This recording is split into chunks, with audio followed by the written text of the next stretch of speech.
Queridos hermanos, podemos compartir ahora sí la palabra. En este teléfono, en mi teléfono, tengo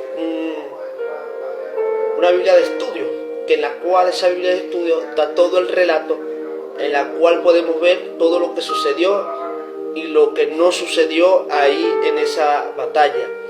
La leí desde el versículo 38 en adelante porque es un poquito muy largo.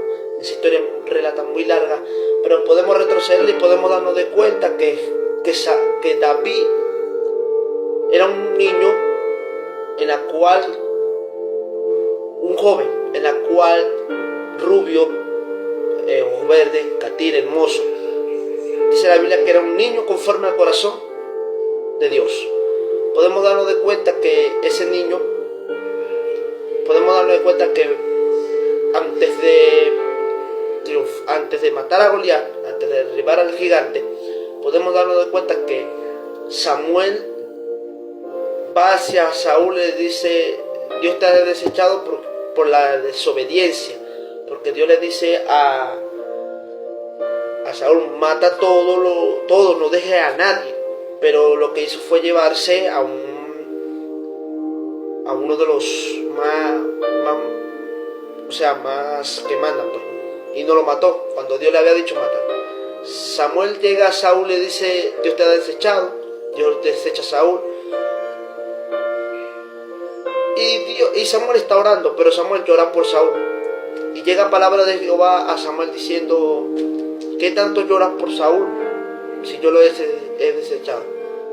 Ve ahora y unge otro, que sea rey de Israel, que sea conforme a mi corazón, que sea obediente.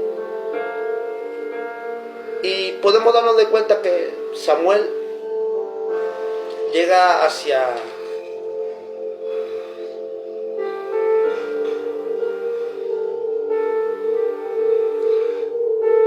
donde estaba viviendo el rey David. Dámonos cuenta que está el padre, están los otros hijos.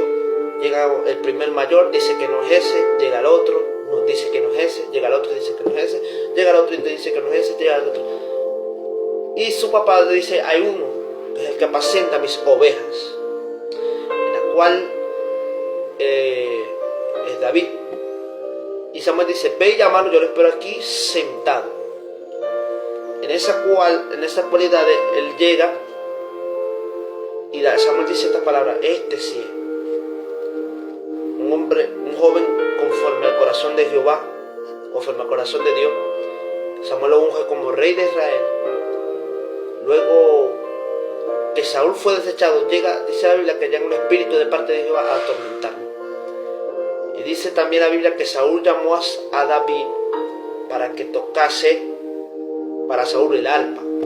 Podemos darnos de cuenta que cada día que Samuel tocaba para Saúl, podemos darnos de cuenta que el espíritu se apartaba de Saúl, porque él tocaba el arpa. Debemos ir tocando el arpa, cada uno de mis hermanos, tocando el arpa. Amén, para que todo lo que venga contra nosotros sea apartado en el nombre de Jesús. Luego que David toca para Saúl, podemos darnos de cuenta que más abajo relata la historia que David mata a Goliat. Podemos darnos de cuenta que Dios eligió a un pastor llamado David para que fuera el siguiente rey de Israel. Saúl no sabía que Samuel había ungido a David, no sabía que el Espíritu de Dios estaba con David. Saúl le quitó a Isaías, a su hijo David, para que fuera su sirviente. Samuel ya había advertido a los israelitas que pasaría eso. Si elegía tener un rey, David servía a Saúl, cargando su armadura y tocando el arpa para él. La música ayudaba a Saúl a calmarse cuando estaba preocupado y se sentía aterrorizado. Saúl había cambiado después de convertirse en rey al principio. Era humilde granjero que estaba dispuesto a ser utilizado por el Espíritu de Dios. Siendo rey se convirtió en un poderoso luchador, pero luego se volvió orgulloso y tonto. Dejó de estar dispuesto a ser utilizado por Dios. Así que el Espíritu de Dios lo abandonó. Después de eso, Saúl se volvió aún más miedoso. Estaba tan aterrorizado que no quería luchar contra Goliat. Goliat era un soldado filisteo enorme y fuerte. David era el único que estaba dispuesto a luchar contra él.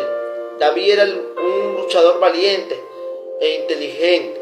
Tenía una confianza total que Dios lo salvaría. Goliat mencionó los nombres de sus falsos dioses para maldecir a David. Luchó contra Goliat en el nombre del Señor. Podemos darnos de cuenta que Saúl no quería luchar contra ese hombre porque era alto, era un hombre muy alto, o sea, nadie podía contra él. Pero había un niño, un muchacho joven que era David, en la cual fue valiente, muy valiente, pero muy valiente, en las cuales podemos darnos de cuenta que aquí tiene varios temas, ¿no? Que hay que profundizar un poco, en las cuales David fue en el nombre del Señor a derribar ese gigante, mis amados hermanos. Pero antes de que él derribara ese gigante, Saúl lo lleva a un sitio en la cual donde él se pone la armadura, en la cual donde él se pone el uniforme, porque tiene varias